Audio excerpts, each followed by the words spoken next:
Abre tu Biblia, por favor, acompáñame a ir al libro de Colosenses, capítulo 1. Colosenses 1. Como hemos venido los 2 domingos anteriores en esta como pequeña serie sobre la oración, hoy vamos a concluir viendo cómo Pablo, en una de las oraciones o de las cosas por las cuales él pedía en oración, nos pueden ayudar a que nuestra vida de oración pueda ser más consistente y que tenga más contenido, ¿no? Creo que, como dijimos la semana pasada, a veces como cuando queremos aprender algo, por ejemplo, cocinar, puedes comprar un libro de recetas y leerlo y tratar de llevarlo a cabo. O hay otra mejor manera, que es sentarte con alguien que sabe y aprender mirando. Y es lo que hemos estado haciendo, es sentarnos y ver cómo oró Nehemías en Nehemías 1, cómo oró Daniel en Daniel 9. Y hoy vamos a ver cómo oraba y por qué cosas pedía Pablo cuando él oraba en Colosenses 1. Hay varias oraciones de Pablo que son buenas como una guía. Te voy a dar las referencias por si eres de los que toma apuntes, las pueda anotar. Está la oración de Pablo en Efesios 1, del 15 al 19. Efesios 1, del 15 al 19. También en Efesios 3, del 14 al 21. Efesios 3, del 14 al 21. Filipenses 1, del 9 al 11. Filipenses 1, del 9 al 11. Colosenses 1, lo que vamos a ver esta tarde. En Segunda de Tesalonicenses 1, del 11 al 12. Segunda de Tesalonicenses 1, del 11 al 12. Segunda de Tesalonicenses 3, del 1 al 3. Segunda de Tesalonicenses 3, del 1 al 3. Entonces ahí te das cuenta y es un buen ejercicio de cómo oraba Pablo y por las cosas que él pedía. Pero antes de como que fijarnos un poquito en Colosenses, yo te voy a leer en Efesios 6. Está esa parte cuando Pablo empieza a hablar sobre la armadura que Dios nos ha dado para la vida cristiana. Y él casi al final del libro, en el capítulo 6, verso 18, dice: con toda oración y súplica oren en todo tiempo en el Espíritu, y así velen con toda perseverancia y súplica por todos los santos. Y fíjate, el capítulo 6 de Efesios, verso 19, dice: oren también por mí. Entonces, Pablo, a pesar de su madurez, a pesar de todo lo que él conocía de Jesús, de toda pudiésemos decir, de su experiencia, él entendía que él no estaba exento de las oraciones de otros para consigo mismo. Y creo que eso es importante, saber que todos necesitamos orar por otros y que otros también oren por nosotros. Nunca vas a llegar a un punto en tu vida espiritual donde vas a poder prescindir de las oraciones de los demás. No importa los años que lleves como creyente, siempre vas a necesitar, y creo que mientras más maduramos, más nos vamos a dar cuenta de cuán necesarias son, sobre todo, las oraciones de los demás. Y Pablo nos muestra eso. Y en el Colosenses 1 está una oración que nos sirve como modelo para saber qué cosas pedir, ¿no? Entonces vamos a leer desde los versos 9 al 14 y nos vamos a fijar en ciertas cosas en particular. Entonces dice así Colosenses 1, del 9 en adelante. Dice: por esta razón también nosotros, desde el día que lo supimos, no hemos cesado de orar por ustedes, pidiendo que sean llenos del conocimiento de su voluntad, en toda sabiduría y comprensión espiritual, para que anden como es digno del Señor, haciendo en todo lo que le agrada, dando fruto en toda buena obra y creciendo en el conocimiento de Dios. Rogamos que ustedes sean fortalecidos con todo poder según la potencia de su gloria, para obtener toda perseverancia y paciencia con gozo, dando gracias al Padre que nos ha capacitado para compartir la herencia de los santos en la luz. Porque Él nos libró del dominio de las tinieblas y nos trasladó al reino de su Hijo amado, en quien tenemos redención, el perdón de los pecados. Entonces, Padre, abre nuestros ojos. Señor, danos ojos para ver, oídos para oír y un corazón enseñable para aprender. En el nombre de Jesús, amén. Si te fijas, lo primero que leemos en el verso 9 donde comenzamos, dice, por esta razón, ¿no? Entonces, Pablo dice, yo oro por ustedes y hay una razón por la cual yo oro por ustedes. Y es bien interesante ver cuál es esa razón.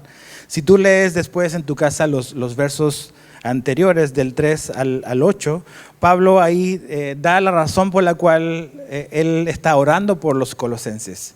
Y es básicamente una oración que surge de la gratitud de Pablo al ver lo que Dios está haciendo en la vida de ellos.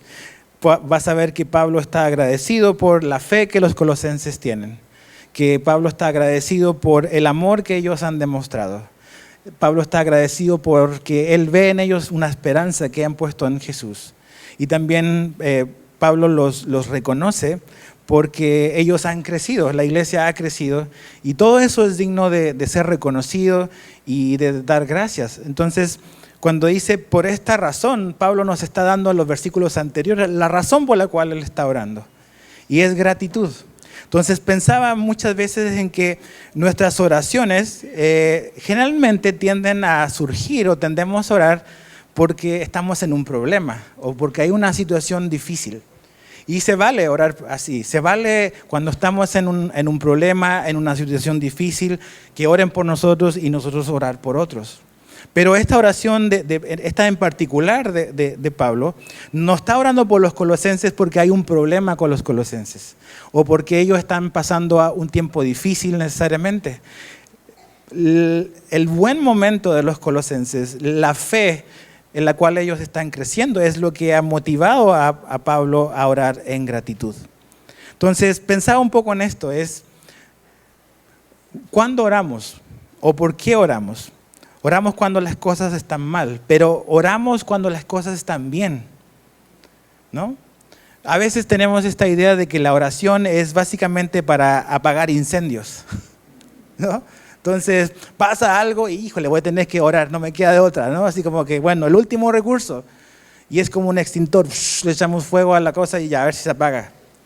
Y, ok, hay oraciones que son así como que desesperadas en el momento, donde le pedimos así, Señor, sálvame, ¿no? Como Pedro cuando se estaba hundiendo. Sálvame, Señor, y pum, ya lo salvó. Se valen esas oraciones, pero esta oración que estamos viendo no es una oración que surge por algo que está mal, sino al contrario, es una oración de gratitud.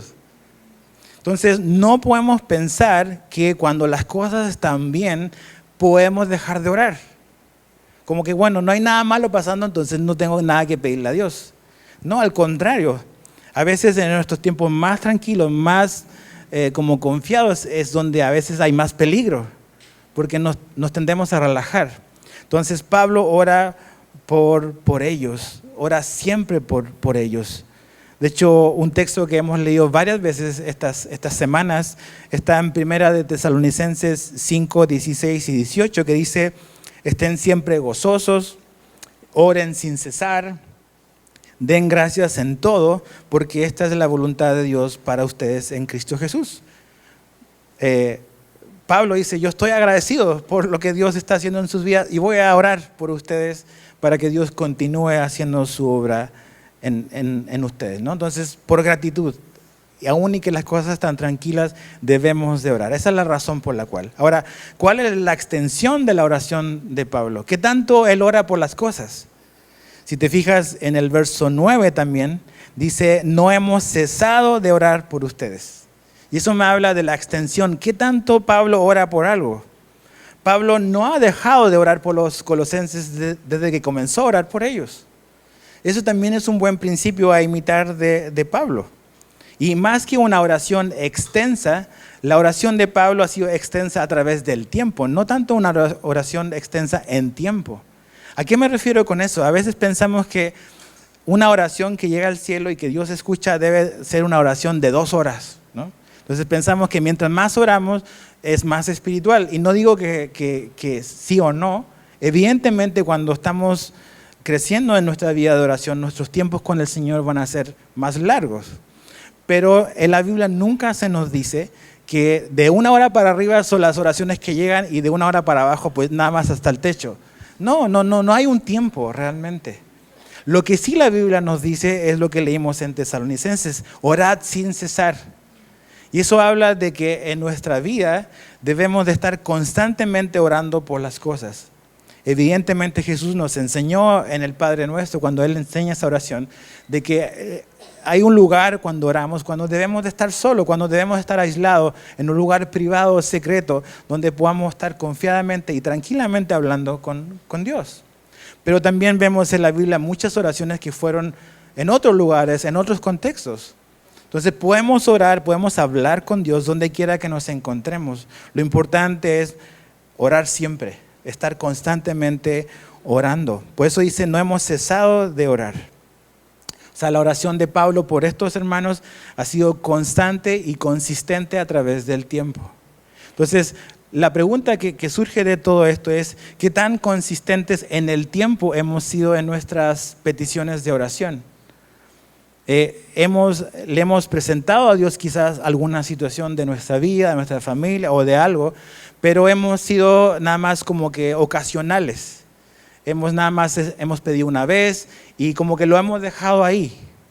Pero creo que cuando vemos esto que Pablo le dice a los colosenses es, hey, yo siempre estoy orando por ustedes. O sea, he sido consistente a través del tiempo en mi oración por ustedes. Entonces, ¿por qué cosas tú has dejado de orar? ¿Por qué cosas que en un momento tú determinaste y consideraste que era algo importante, que debías de presentarle a Dios y lo hiciste, pero desististe con el tiempo? ¿No? Nos faltó paciencia, nos faltó perseverancia, no sé. Pueden muchos factores influir en eso, pero creo que esto de no hemos cesado es algo, un principio que es útil en nuestra vida de oración. Otra vez, oren sin cesar. Ahora, en Efesios 1, no vayas ahí, yo te lo voy a leer, va a aparecer en la pantalla igual. Efesios 1, 15 al 16, Pablo dice algo muy similar en una oración que él registra hacia los efesios. Y dice, por esta razón también yo, dice, habiendo oído de la fe en el Señor Jesús, que haya entre ustedes y de su amor por todos los santos, dice, no ceso de dar gracias por ustedes, mencionándolos en mis oraciones. Entonces Pablo otra vez dice, mira, ustedes los efesios están presentes en mi vida cotidiana de oración. O sea, siempre que me acuerdo, oro por ustedes. Entonces, eso es muy importante. Entonces, no solamente comenzar a orar, algo tan importante como comenzar es mantenernos orando, perseverar en eso, no desistir, orar hasta ver una contestación de parte de Dios.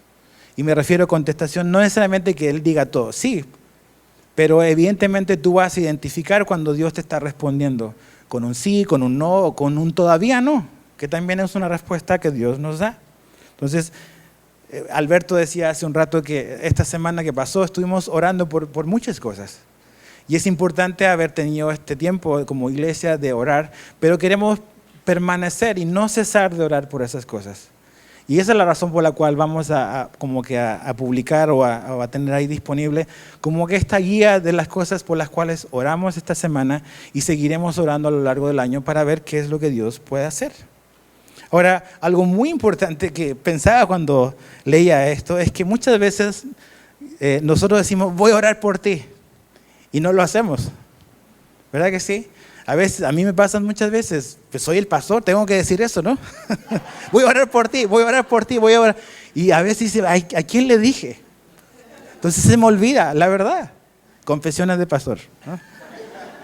Lo que callamos los pastores. Y la verdad, o sea,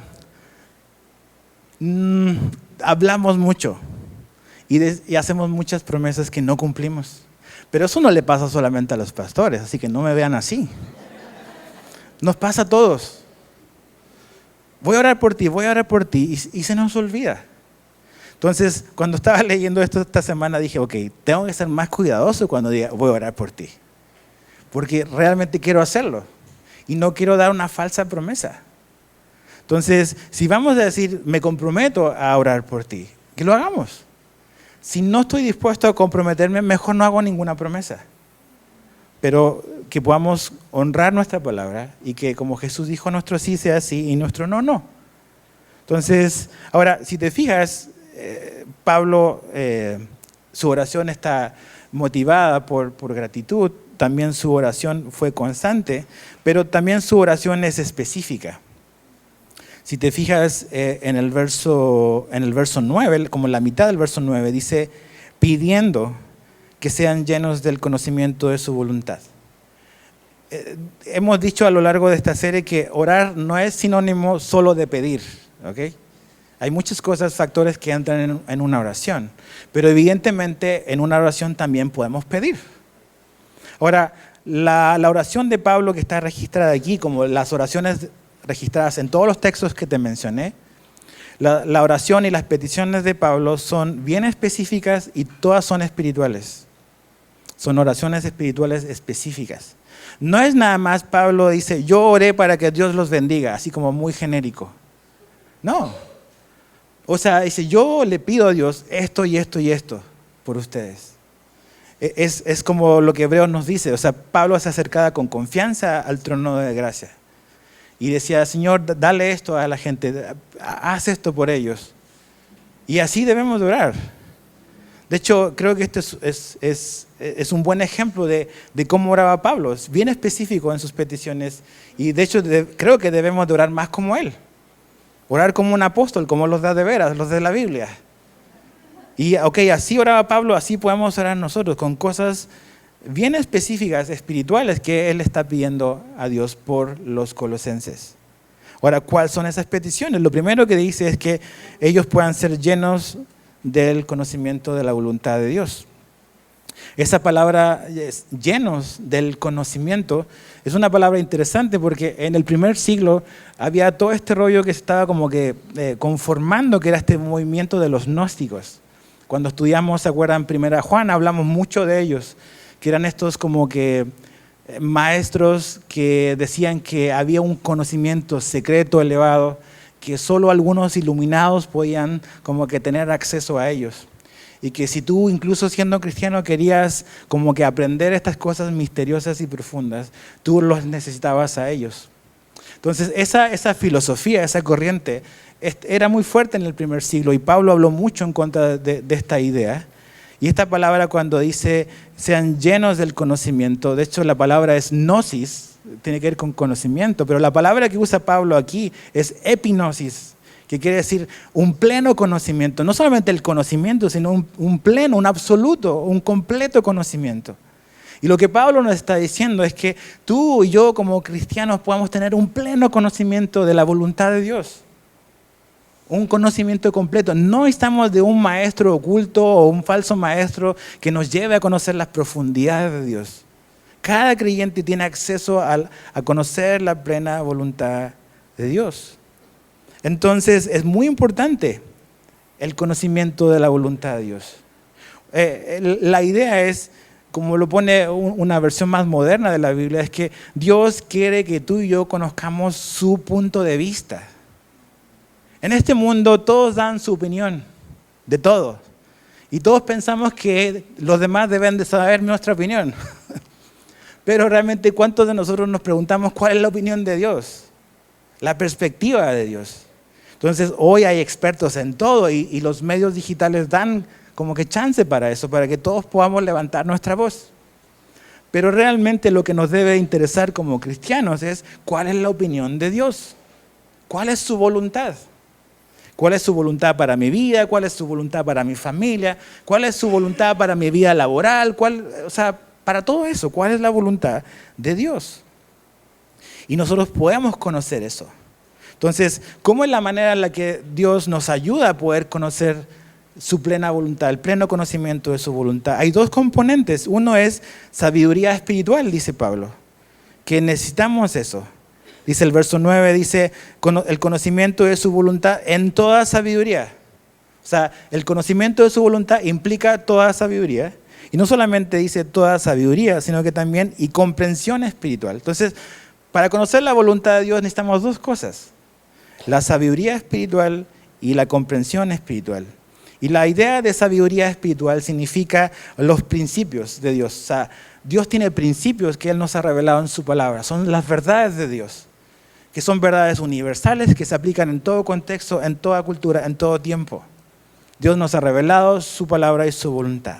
Pero la segunda parte de cómo funciona la voluntad de Dios no solamente es conocer los principios de Dios, sino que tiene que ver con comprensión espiritual. ¿Y qué es comprensión espiritual? De hecho, la palabra literalmente significa unir dos cosas. Y quiere decir de que esos principios de Dios yo lo pueda unir a mi vida práctica, que yo pueda entender cómo la verdad de Dios se vive en la vida terrenal, en la vida cotidiana. Dios quiere eso para ti y para mí. No solamente que tengamos un conocimiento teológico y nada más como informativo de Dios, sino que ese conocimiento se pueda plasmar en la vida práctica de cada uno de nosotros. Eso es tener comprensión, es aplicar bien los principios de Dios. Porque si sabemos la verdad y los aplicamos mal, nuestra vida no va a cambiar. Necesitamos aplicar bien los principios de Dios y Dios nos puede ayudar en eso. Y es por esas cosas que debemos de pedir. Señor, ok, yo quiero que lo que hoy nos vas a decir, lo que hoy voy a leer en mi tiempo solo, yo pueda entender tu verdad, pero no solamente la pueda entender, también la pueda aplicar a mi vida de una manera real, correcta.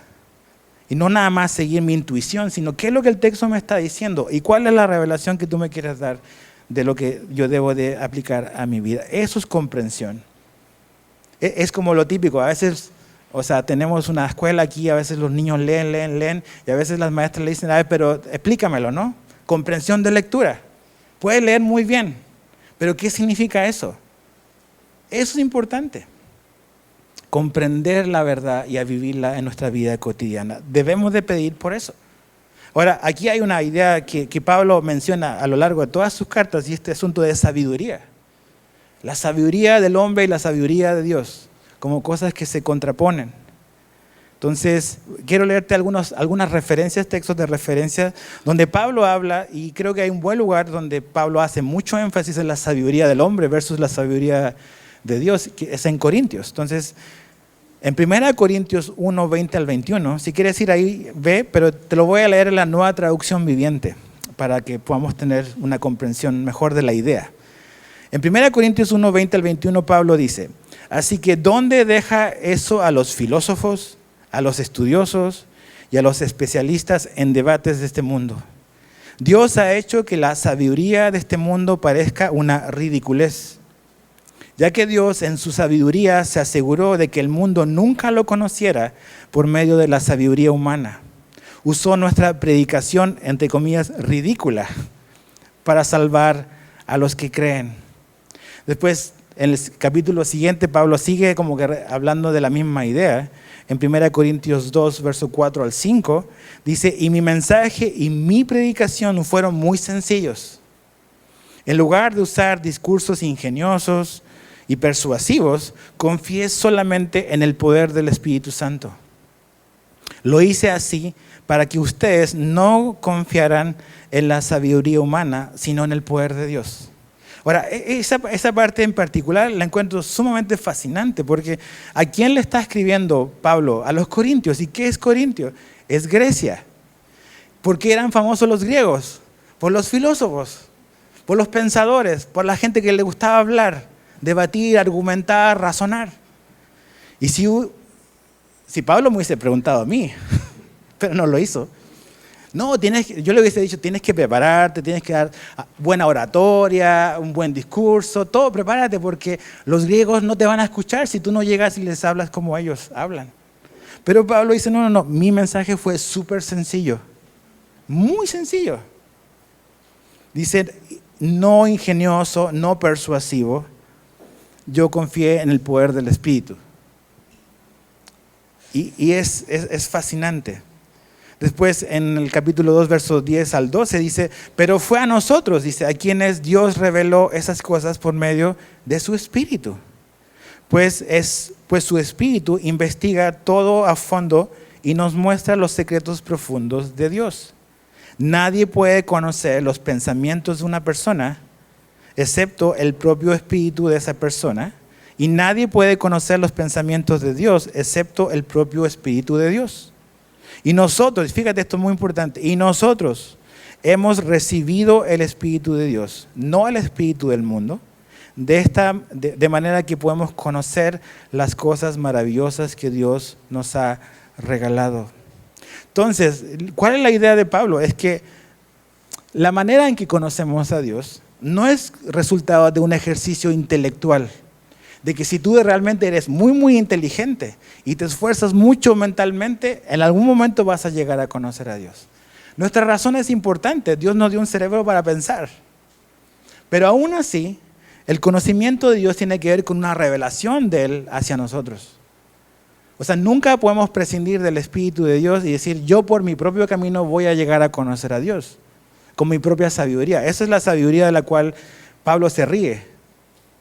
Es la sabiduría del hombre. Pero la sabiduría de Dios tiene que ver con revelación de Dios. Y eso es por lo cual Pablo ora. Que tú y yo podamos conocer a Dios. Y conocemos a Dios. Tú no necesitas un libro extra a la Biblia para conocer a Dios.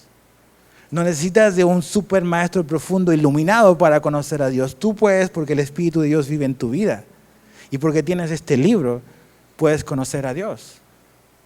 Entonces, epignosis, o sea, es un conocimiento completo y pleno que Dios pone a su disposición porque abrió nuestros ojos un día y nos reveló quién era Jesús. Y podemos conocerle, y tenemos este libro. Entonces, ¿cómo actúa Dios para que podamos conocerle, para poder ser sabios? O sea, usa este libro, usa la palabra de Dios y usa el Espíritu Santo. Y cuando esas dos cosas funcionan juntas, la palabra de Dios y el Espíritu de Dios, Dios nos revela su punto de vista, su perspectiva, el conocimiento de su plena voluntad. Y eso es lo que necesitamos. Ahora, para ser sabios, ¿dónde comenzamos? ¿Qué nos dice la Biblia? ¿Cuál es el punto de partida de la sabiduría? El temor al Señor. El principio de la sabiduría, dice Proverbios 1:7, es el temor al Señor. No hay esperanza, no hay chance para mí poder llegar a ser sabio si no hay temor y reverencia en mi corazón para Dios. Ese es el punto de partida. Entonces, podemos pedir por esas cosas, podemos orar, decir, Señor, ayúdame a conocer y a entender tu verdad. Señor, a lo mejor dame amor por tu palabra, dame más amor por tu palabra. Señor, dame iluminación.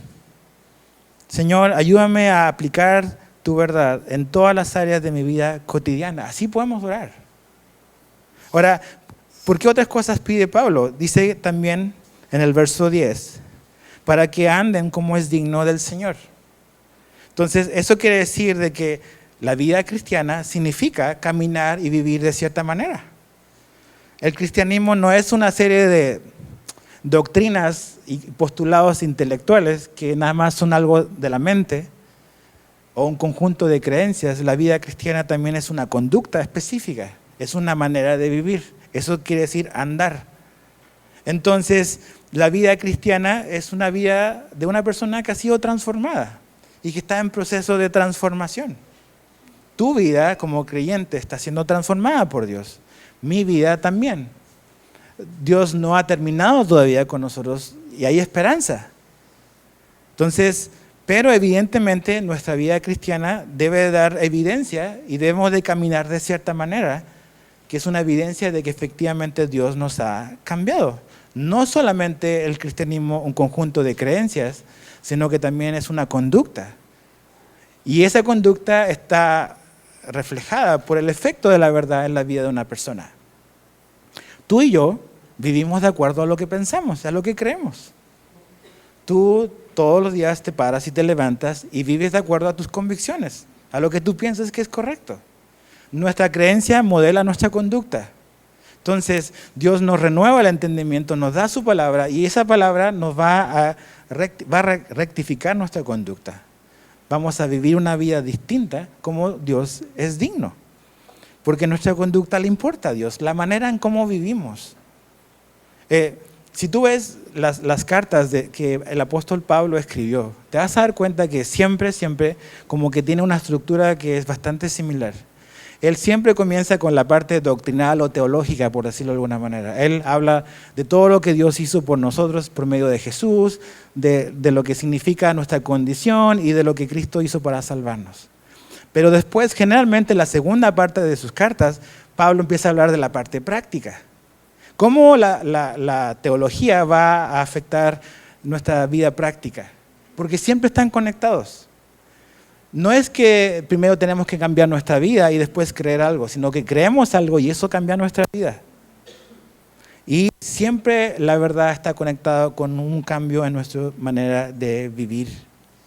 Entonces, andemos, camina tú, como ¿quién eres? Eres un hijo de Dios, camina de esa manera. Nos parecemos a nuestros padres por nacimiento, pero también nos parecemos a nuestros padres, porque ellos nos enseñan lo que es importante. De la misma manera con Dios, nacemos y nos parecemos a Dios como hijos de Dios, porque Él nos dio vida, pero también nos parecemos a Dios, porque aprendemos de lo que es importante para la familia de Dios. Ahora, otra cosa que es importante en esto es algo que Pablo dice acá. Dice, no, el verso 10, para que anden como es digno del Señor, haciendo en todo lo que le agrada. Eso es otro factor por lo cual Pablo ora y debemos orar por nosotros. Señor, ayúdame a vivir de una manera que mi vida te agrade. Dios nos está diciendo, si tú haces esto, yo te voy a amar. Si tú te portas bien, yo ahora sí te voy a empezar a amar.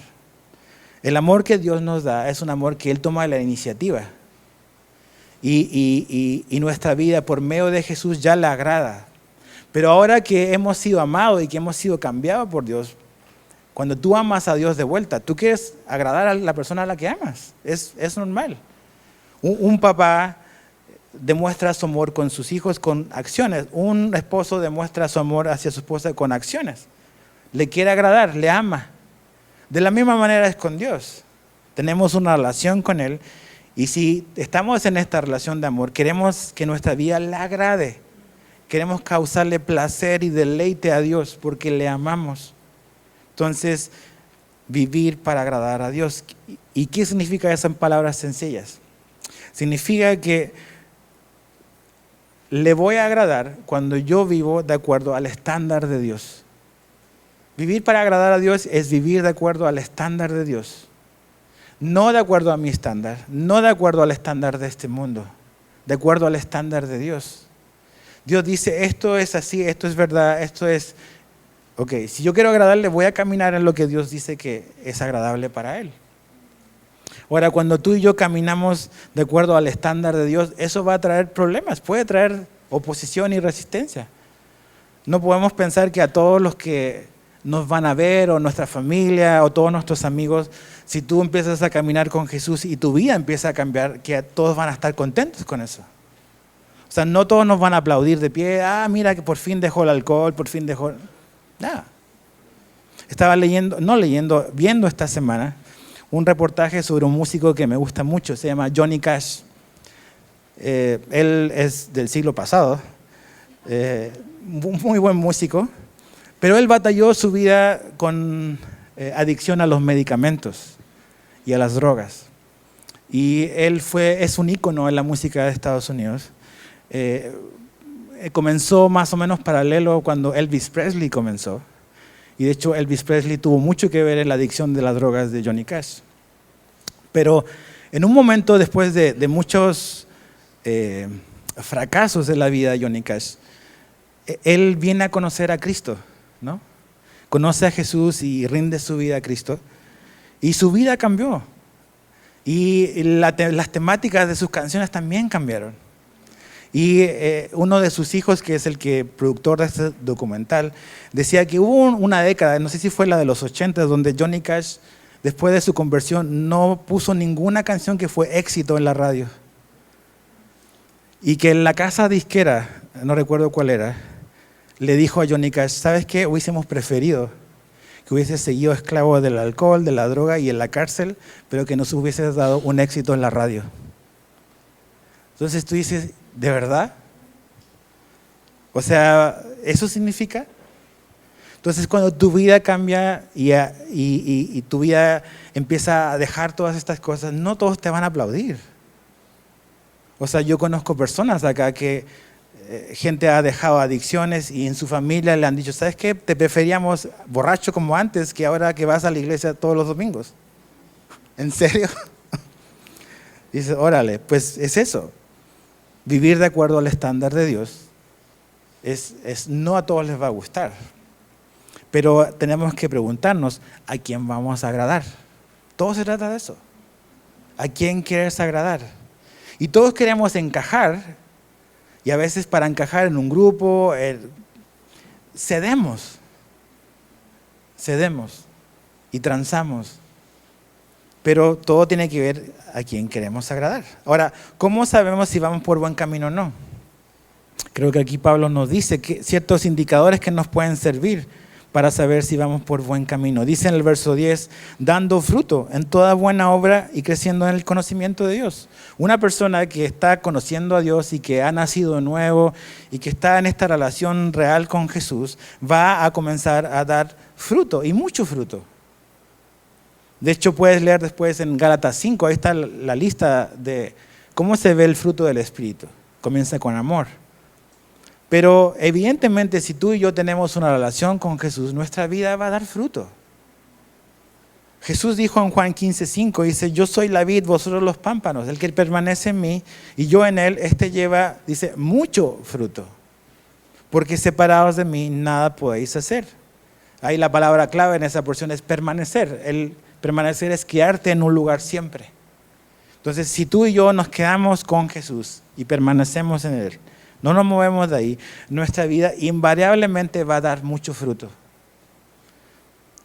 Los frutos del Espíritu de Gálatas son un resultado de permanecer en Jesús. Son un resultado de que el Espíritu de Dios está obrando en nuestra vida. ¿Quieres crecer en amor? Necesitas permanecer en Jesús, quedarte ahí. Y eso va a ser un resultado de permanecer. Mucho fruto. ¿Hay fruto en tu vida? ¿Se puede ver? Y sabes que siempre he pensado esto, los frutos no los disfruta el árbol, los disfrutan otras personas. O sea, la gente que te rodea, ¿está disfrutando de tu vida o no? Está diciendo, yo voy a agarrar esto de Edgar, yo quiero tener eso que él tiene. O yo quiero agarrar lo que ella tiene. La gente que te rodea puede ver que en tu vida hay fruto que ellos quieren. Otra cosa, otra evidencia es caminando en buenas obras, dice aquí Pablo. No solamente se trata de frutos, el fruto tiene que ver con carácter, creo. Y es algo como muy interno. Pero las buenas obras son acciones que son evidencias externas, que también son importantes. Dios no nos salva por nuestras buenas obras. Si tú le preguntas a alguien, ¿por qué te vas a ir al cielo? ¿Porque me porto bien? No porque nos portamos bien. Nuestras obras son insuficientes, pero nuestras buenas obras son un resultado de conocer a Jesús. Vienen después en la ecuación, no antes. Entonces, buenas obras son un resultado de conocer a Cristo. Y Pablo lo pone muy, muy bien. Dice en Efesios 2:10, dice, porque somos hechura suya, creados en Cristo Jesús para hacer buenas obras. Ahí está. Las cuales Dios preparó de antemano para que anduviéramos en ellas. Entonces, ¿cómo podemos orar? Es decirle, Señor, mira, la Biblia dice que tú creaste buenas obras de antemano para que yo camine en ellas. Ayúdame hoy a poder descubrir cuáles son esas acciones y esas cosas y esas buenas obras que tú quieres que yo haga para que yo ande en esos caminos y pueda glorificarte. Así podemos orar. Y si tú y yo andamos en esas buenas obras que Dios preparó de antemano, ¿qué va a ocurrir? Lo que Jesús dice en Mateo 5:16. Así brille la luz de ustedes delante de los hombres, para que vean sus buenas acciones y glorifiquen a su Padre que está en los cielos. O sea, esas buenas obras que tú has hecho y has llevado a cabo, no es resultado de mi buena idea, de que pues yo soy muy pro, no. Son buenas obras que Dios preparó de antemano. Y si salió algo bueno es gracias a Él, no gracias a mí. Pero debo de orar así, Señor, abre mis ojos. ¿Qué es lo que quieres para mí hoy? ¿Con quién debo de hablar? ¿Qué debo de hacer? ¿Dónde debo de ir? Así, orar como oraba Pablo. ¿Qué otra petición? La tercera y la última, en el verso 11, dice, rogamos que ustedes sean fortalecidos con todo poder según la potencia de su gloria. Eso es algo que tenemos que orar, por otros y por ti, y para ti. Que seamos fortalecidos con todo poder. Hay una palabra que hoy está muy manoseada realmente, es esta idea de empoderado. Pero la Biblia nos dice que cada cristiano ha sido empoderado por Dios para vivir la vida cristiana. Y para vivir la vida cristiana en todo momento, en todo lugar y en toda circunstancia. No importa el lugar, el momento y la circunstancia, Dios te ha dado todo lo que tú necesitas, todo lo que yo necesito para poder ser fiel a Jesús, no importando la situación. Si tú lees Hechos 1:8 y recibiréis poder, y ahí Jesús dice que ese poder es para algo, es para ser testigos de Cristo. En Jerusalén, en Judea, en Samaria y hasta lo último del mundo. Y esa palabra testigo es la palabra mártir. ¿Sabes lo que es un mártir? Un mártir es una persona que muere por su fe. Y Jesús está diciendo, mira, ustedes van a recibir poder y ese poder del Espíritu les va a ayudar incluso si es necesario morir por mí. O sea, ese es el rango de la capacidad que Dios nos da. Ser fieles a Él incluso al punto de morir, de ser un mártir. Entonces, a veces leemos ese versículo, Hechos 1:8, y pensamos que voy a recibir poder para brincar bien alto, para gritar bien fuerte, para tirarme al piso y revolcarme. Todas estas cosas que a veces se ven en las iglesias cristianas. Y no es para eso. Es para poder ser fiel a Jesús. Entonces, si tú hoy estás en un matrimonio que está en serios problemas, o estás pasando por un serio problema matrimonial, o un serio problema de salud, o un serio problema económico, y estás pensando en tirar la toalla, en hacer tu voluntad, en tomar un atajo, en lo que sea, necesitas recordar esto, que Dios te dio poder de lo alto para que tú permanezcas fiel a Jesús sin importar la situación en la que estás, sin importar lo que tu hijo te hizo, sin importar en lo que te hicieron en el trabajo. ¿Duele? Duele. Pero puedes ser fiel a Jesús porque Dios te ha dado el poder para eso. Para ser fiel y leal al Señor, no importando la situación, el lugar o la circunstancia. Pero aquí nos dice que este poder es para muchas cosas más. De hecho, dice que este poder tiene que ver con la potencia de su gloria. O sea, si vamos a descansar en algo y conectar nuestro cable a algo, necesitamos asegurarnos de que llegue la electricidad ahí. Porque si se apaga eso, estamos tronados. Pero este poder tiene que ver, como dice, según la potencia de su gloria. ¿Cuál es la fuente de esta capacidad? La fuente de esta capacidad es, dice, la potencia de su gloria. ¿Y qué significa la gloria de Dios? Lo leí hace un tiempo que me gustó mucho la definición. La gloria es la suma de todos los atributos de Dios al mismo tiempo. Es todo lo que Dios es al mismo tiempo. Y dice, de todo lo que Dios es al mismo tiempo, Él te extiende eso a ti y a mí para que podamos ser fieles a Él. Entonces, no es un problema de que no haya un recurso donde conectarnos, es nuestra vida está enchufada en el enchufe o no. O sea, algo que funciona, que necesita electricidad, esto necesita batería, eso necesita electricidad, pero eso no va a funcionar si yo no lo conecto al enchufe. Ahí está. Y yo puedo desconectarlo y decir no jala, pero no jala ¿por qué? ¿Porque está malo? No, porque no está conectado ahí. Nuestra vida no va a funcionar si no está conectado a la fuente de poder. Es como un carro que está muy bonito, pero si no tiene gasolina, no va a andar. De la misma manera, Dios nos ha dado este poder de lo alto para que tú y yo podamos caminar una vida de verdad fiel a Él. Y si te fijas, realmente tiene que ver con propósitos muy específicos.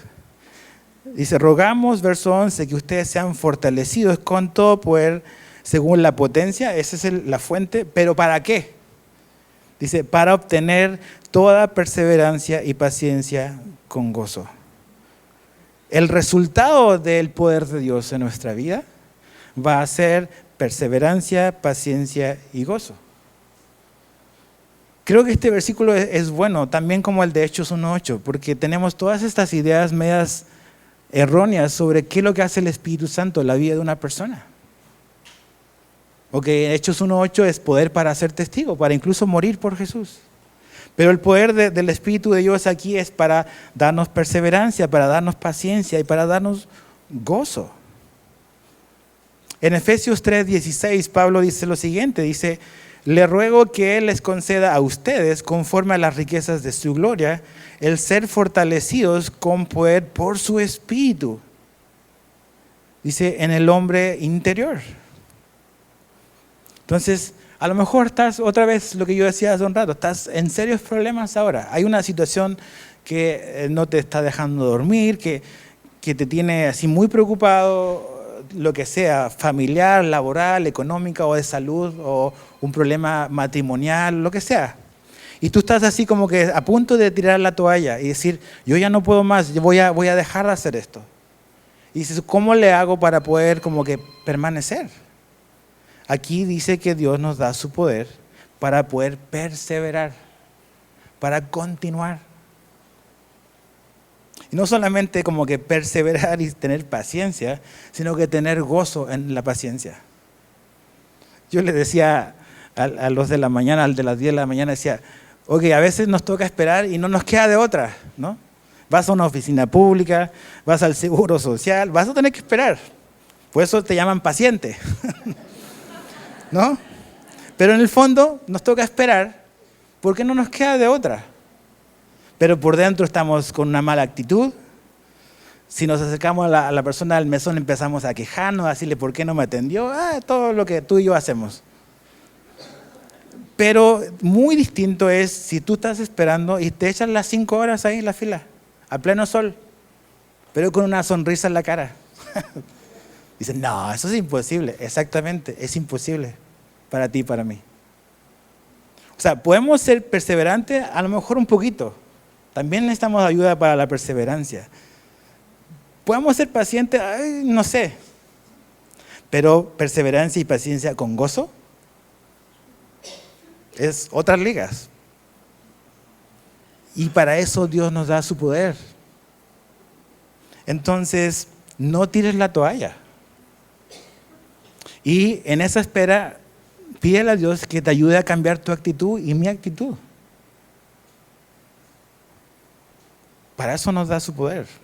Me gusta como lo pone J.B. Phillips en su paráfrasis, dice, oramos para que se fortalezcan con los recursos ilimitados de Dios, para que puedan pasar por cualquier experiencia y soportarla con valentía. Los recursos de Dios son ilimitados. No hay ninguna situación por la cual tú estés pasando, ya seas una persona de la tercera edad o seas un adolescente de 13, 14 años, que tus amigos te hacen bullying en la escuela a lo mejor.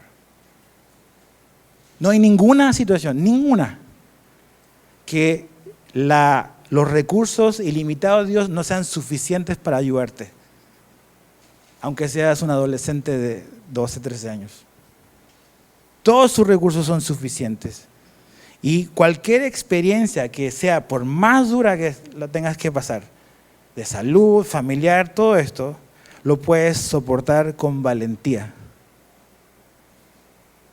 ¿Por qué? Porque no es algo que depende de ti. La fuente de poder es Dios. Entonces, si tú y yo no tenemos esto, creo que tenemos que orar por esto. Porque esto es un recurso que está disponible. Pablo está orando por esto para que sea una realidad en la vida de los cristianos. ¿Es esto una realidad en nuestra vida? Bueno, vamos a orar para que sea una realidad en mi vida, pero debo no solamente comenzar a orar por esto, sino mantenerme orando por esto. Una vez le preguntaban a un predicador de apellido Moody, le decían, ¿usted por qué siempre vive pidiendo que Dios lo llene del Espíritu Santo? Y él decía, muy sencillo, porque tengo muchas filtraciones. Y necesito que todos los días me llene. Tengo fugas. Entonces, ahí está. Entonces, creo que podemos orar por estas cosas. Creo que si empezamos a ajustarnos más hacia como oraba Pablo y como hemos visto estas oraciones, vamos a crecer. Dios nos va a dar lo que Él nos prometió. Y la voluntad de Dios se junta con nuestra petición. Y la Biblia nos dice que si pedimos conforme a lo que Él quiere, Él nos va a decir que sí. Jesús dijo, si ustedes siendo malos le dan buenas dádivas a sus hijos, ¿cuánto más el Padre no les dará el Espíritu Santo? ¿A quién? Al que se lo pida. Este poder, que no es la presencia del Espíritu Santo en el creyente, esa está desde que nacemos de nuevo. Pero este poder que nos da Dios para poder perseverar, para poder ser paciente, para poder tener gozo, es algo por lo cual debemos de pedir todos los días. Pablo dice a los Efesios, procurar ser llenos del Espíritu. Y la idea del verbo ahí es, pidamos siempre, constantemente, que Dios nos siga llenando constantemente de su Espíritu. Si lo hacemos, ya la brincamos. Entonces, no sé, muchas cosas por las cuales orar, pero creo que es bueno partir por esto. Que Dios nos ayude en todas estas cosas. Yo creo que todos necesitamos la ayuda de Dios, ¿verdad? Todos necesitamos de su ayuda. Y si estás cansado, si estás como, ya te diste cuenta que tus recursos y tus capacidades son insuficientes. A veces Dios comienza a actuar hasta donde yo termino. ¿Me dejas, Edgar, por favor? Ya. Ahora sí.